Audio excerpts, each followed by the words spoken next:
Alright, Diablo 4 gamers, let's go over the best runes as of right now in Season 9 and beyond. Which are the runes that you're going to want to actually use for your build, and which ones do you want to hold on to because they have a lot more value because of course, trade.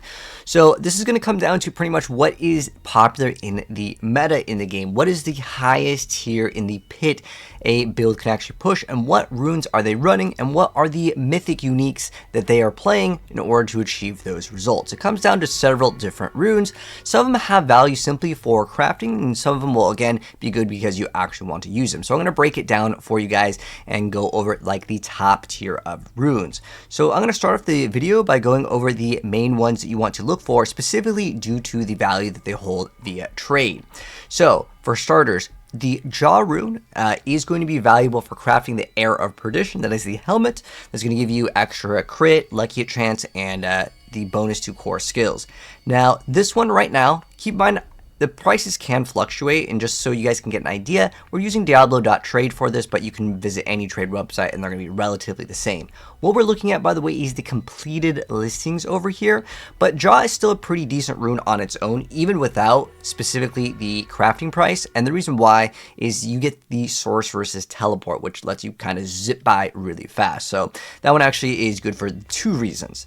Now, next up, we're going to be talking about Bach. So this one gets its activation by just traveling a certain amount of distance, but it's really used because of the Shroud of Falset. That is the chest armor that gives you 1 to all passives, and again, you guys can kind of see the prices. They're roughly about 150 million to 250 million on average. Again, most of like the top tier runes.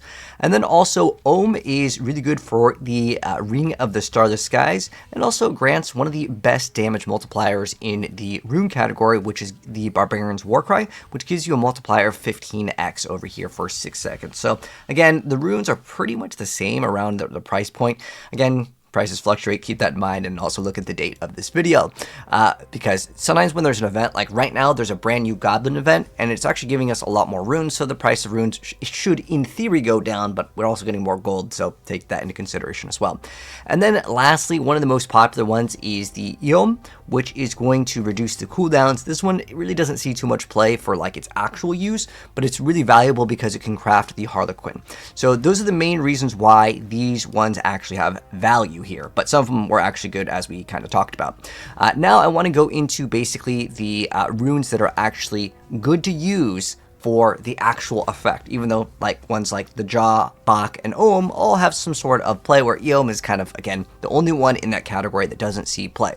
So what I'm going to cover is the top runes first. So I'm going to consider these, like, just for easy reference, I'm going to call these the male runes, the top ones, and then the ones that are on the bottom are the female ones, the ones that have like a little hole in it. It just makes it like easy for people to understand. So for the sake of the game, they're actually called the runes of ritual, but again, we're going to call them like the top runes, the male runes here.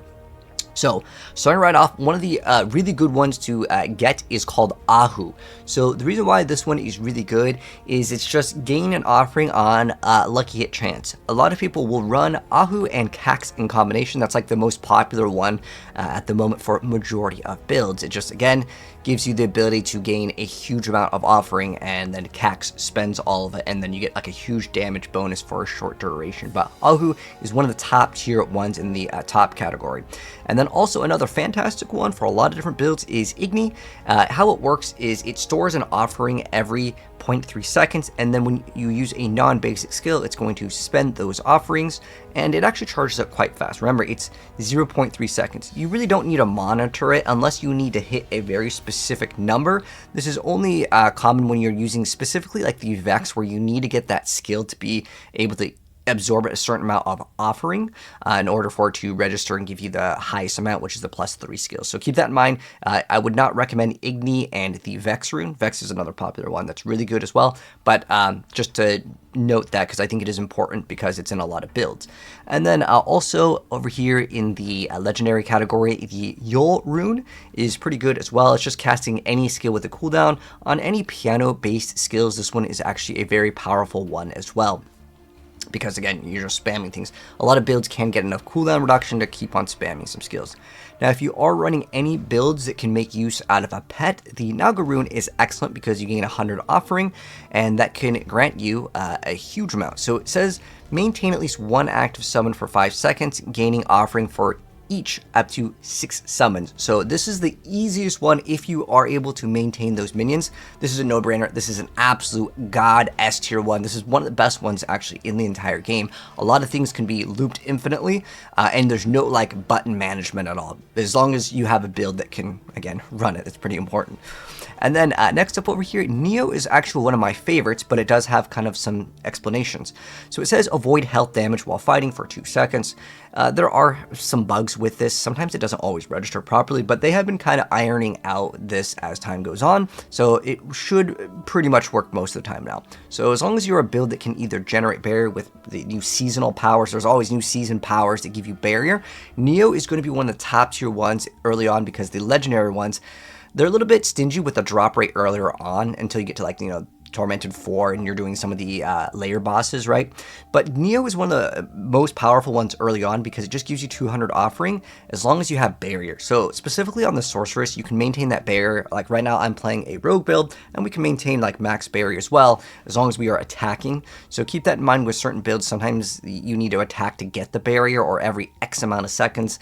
There's a lot of different builds that can generate barrier as well. And this one is excellent simply due to that. Remember, it's avoid health damage, so you can still take damage. It just has to be like barrier damage pretty much. That one is excellent for that. And then the next one up that is really good, it's actually a magic one. It's called Seer. So you gain 300 offerings, so it just says cast 5 skills, and then you become exhausted, which means it does not generate more of the offering because you need to reach the offering and then you get whatever like thing that has whatever requirements for the offering. But this is one of the top tier ones as well. Again, even in the end game, this is what a lot of people are running because it's very good, because it's so simple, because you just cast any skills. And then I also want to mention Zan over here. If you are playing a build that can spam ultimates, right, like the Death Trap Rogue, Zan is excellent because, again, you're just going to be getting 150 offering, and if you have like 200% attack speed, you're getting this super, super often. So that one is really good. And then there used to be one that's really good, and I wanted to mention Lith over here. So it has actually taken a nerf. This is something that I wanted to add to the video, as I've made rune guides in the past, and this is going to be updated. So Lith has actually gotten updated, and it has this new requirement where you have to be fighting, so you actually have to kind of do stuff. Now, there are ways to kind of get around it, whether it's a dot or activating some sort of like pet, or sometimes the powers can actually activate some of the bonuses while attacking with X, Y, and Z. But specifically, it did get a nerf where it requires you to be in like battle, but battle's kind of vague in the game, so it kind of depends on the build that you're playing, but it does require you to actually play. There was this older trick where you could literally AFK, and how it would work is you would open up the Paragon board and you would go AFK. The game will kick you after a certain duration. That's how you would get yourself kicked from the game, is you would open up the Paragon board because the game would register that you're doing your Paragons. So people would go AFK in certain areas and they would try to farm. But it's a pretty terrible thing to do anyways, just play the game. But there was an area where there's an Earthquake variant where you could straight up just be AFK and you could farm. But it doesn't work because you have to be fighting. And again, there are technically ways to get around it, but I'm just going to mention it because this is an updated video. This one, not so good anymore. It used to be top tier, again, because you could just hold still and just get free value. Anyways, now we are going to go to the bottom runes, and what I'm going to be calling the female. They call it, technically, it's the invocation. Again, the bottom one, the one that has a hole in it, okay? So these are going to be the good ones. So I already mentioned Yugioh, which makes it so you get the teleport evade. It's more for builds that are speed farming, but still, nonetheless, really, really good rune indeed. And then we already kind of talked about It's going to give you the Barbarian's Warcry, so it's just 15x damage. If you want to get the most damage, this is the only one that gives you like just straight raw damage. That's very good. And one of my favorites in almost every single build that I personally play, I always try to fit in the Vex. So on average, every single skill point that you put into any skill is about 5% damage. Spiritborn is an exception. It used to be 7.5%, again, off the base of the damage, which was really good. But again, it varies from skill to skill. So Spiritborn is lucky and they get like 7% for every skill point that goes in. And then on average, again, it depends on the skill, the class, but you get about 5% damage per skill point. So you get 3 it's like 15% more of the base number of the skill. Now, sometimes there's also a bonus if you reach, like, let's say 5 skill points on some of the ultimates, or you reach specifically 5 on some of the Spiritborns as well. They get like another additional bonus. And this is really good because it's all of your skills. Now, unlike Harlequin, it will not unlock the skills for you. You have to actually put in a skill point, so there's kind of a downside to it compared to Harlequin with the plus ranks to all skills.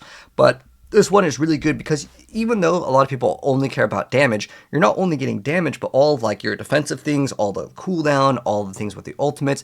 Again, there's a lot of bonuses with Vex that makes it really good. It makes your character more well-rounded than just like raw damage with some of the other ones. This is my highest recommendation. If you can fit in a Vex rune in your build, it is usually one of the best ones to play. Now, we're going to go to the actual best one for almost every single build, and that is the Cax rune. So Cax rune, how it works, and a lot of times, again, you combo it with the Ahu, and it's casting any skill that's not a basic or a defensive one, is going to consume all of your primary resource. So that's your mana, your energy, fury, whatever, right? And what it's going to do is it is going to give you 100% bonus damage. Now, it only lasts 1 second, but if you can activate it again and again, it's pretty great. So this is the main one that's going to give you the biggest damage. And when streamers and content creators take that little screenshot to put in the thumbnail, it's almost all the time. Right when that Cax rune activates, hit that screenshot.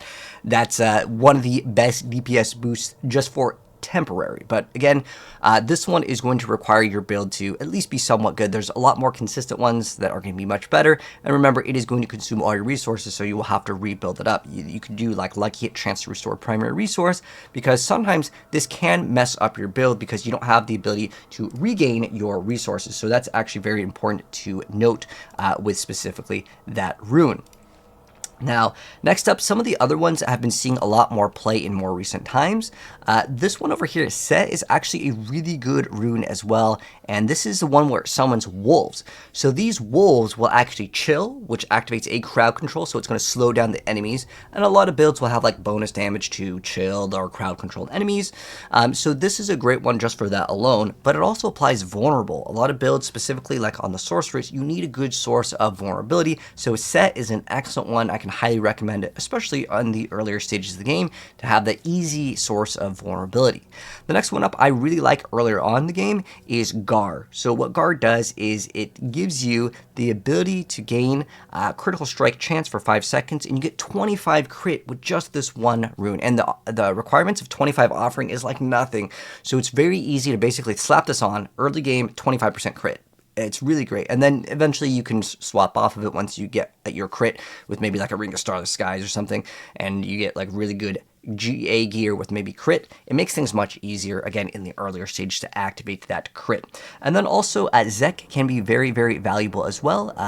The Zek rune is going to reduce the cooldown of your ultimate. So a lot of builds, they may want you to get a lot of cooldown reduction, and I know in the very beginning it's hard to get all of that cooldown reduction. So the Zek rune is going to really help out with that because it reduces the cooldown of your ultimate. Now this is only really viable for like ultimate based builds, but there are a lot of ultimate based builds like the Bloodwave Necromancer or the brand new like Pulverized Druid, where like you're just like a few seconds off, and in between it sucks that you don't have your ultimate, right? Or if you're playing Death Trap Rogue, you need that ultimate up, so it really helps out. So Zek could be good to facilitate that. And a lot of builds will also play the Q rune. It's also another yellow rune here. So what Q does is it gives you the Earthen Bulwark, so it grants yourself some barrier. This is good for survivability, but it's mainly used because there's a lot of builds that say while you have barrier, so people will try to fit in certain aspects like Conceited to get more damage when you have barrier. And there's a lot of other bonuses. Spiritborn has more damage when you have barrier. So it's kind of like the only way that certain classes can gain barrier, because it's not accessible by every single class, and there's a lot of bonuses, again, via barrier, again, with aspects and other multipliers. So that's going to wrap it up, guys. Those are pretty much the best ones in the entire game. If I missed on any ones that you think are good for some niche things, let me know down below. But other great ones, like there's ones for Meteor, there's ones with Earthquake Barbarian, but those are going to be like specific to those builds. So if there's any really good ones that are, again, great for all builds, let me know down below. But that's going to wrap it up. Hopefully you guys enjoyed the video and maybe you learned something new. Maybe you're going to try out some of these other runes. But I'll catch you guys in the next video. And if you're new here and you want to be up to date on the best stuff to run in Diablo, I'll update this video if it needs to be updated. But anyways, take care, and I'll catch you guys in the next video. Peace out.